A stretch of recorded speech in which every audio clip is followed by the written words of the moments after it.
नमस्ते जी। नमस्ते नमस्ते। ये आपने अपने कान में जो पहन रखा है ये फैशन में है कि इसका कोई साइंटिफिक रीजन, ये बताओ प्लीज एक बार।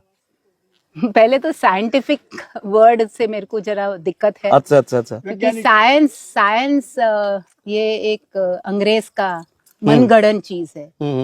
मुझे एक ही है कि एक ही प्रमाण है, शास्त्र भारत से आया है। सनातन धर्म था, ये सब शास्त्र में लिखा है।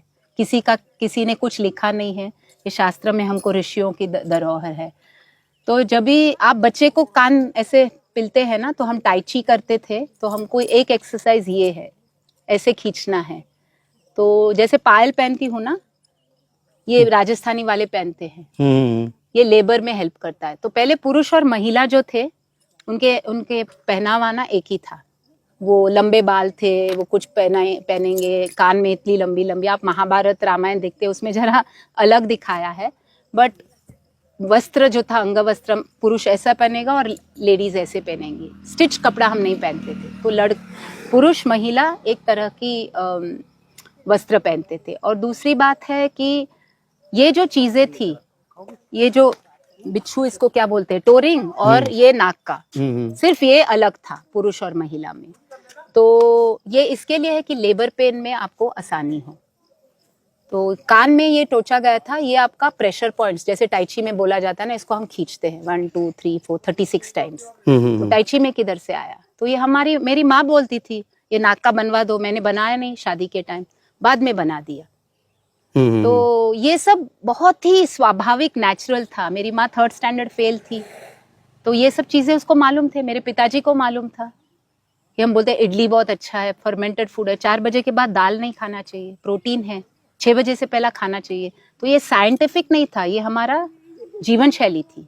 ये वापस आएगा तो बीमारियां, अभी तो सब बीमार है। मतलब तो ये फैशन में नहीं, ये जीवन शैली में, ये जरूरत ये है। मैं 30 साल से पहन रही हूँ, ये 30 साल से पहन रही हूँ, और लोगों से सीखा। ऑर्डिनरी किसी को, राजस्थान गई थी तो वहां देखा तो ये पहना, तो ये बोले बैक पेन को ये असर करता है आज, बैक पेन। तो आपको कुछ फायदा मिला ये पहनने से? 40 साल से वेस्टर्न मेडिसिन लिया नहीं मैंने। अच्छा। नहीं, सीरियसली है, प्रॉब्लम्स है, क्योंकि कुछ ना कुछ होता है, ट्रैवल करना होता है, ये होता है। वो आप, बट हम जीवन शैली अपनी एक बात और बता रहे थे कि सोना कहाँ तक पहनना चाहिए और चांदी कहाँ तक, वो भी आपने। पहले मैं ये बड़ी बड़ी, आज जो करते हैं ना बड़ी बड़ी आर्टिफिशियल चीजें, वो मैं 20-30 साल पहले पहनती थी। तो मेरी माँ बहुत गुस्सा करती थी, नहीं पहनना चाहिए, दरिद्र होता है ये। तो सोना कमर के ऊपर से पहनना चाहिए। एक स्वामी जी ने मुझे बताया कि ये क्यों ऐसे बड़ी बड़ी ये सब पहनो मत, आपका त्रिदोष का इम्बैलेंस हो जाएगा। तो आपका संतुलन, संतुलन, त्रिदोष जो है, वात पित्त कफ, तो ये कोई देखता नहीं है। और 80% 90% आज बीमारियां वात के वजह से है। सबको वात का प्रॉब्लम है। तो रहन सहन, दिनचर्या, ऋतुचर्या तो चल जाता है। ये आप सही करेंगे, बीमारियां नहीं आएंगी। बीमारियां तो वेस्टर्न इन्वेंशन है। हाँ, कमर तक सोना पहनना है और कमर के नीचे चांदी होना चाहिए। तो ये कंदूरा जो बच्चों को पहनते थे, ये सब लेडीज वहां राजस्थान में पहनती थी। मेरे को दिखाया तो बनवा के लिया फिर।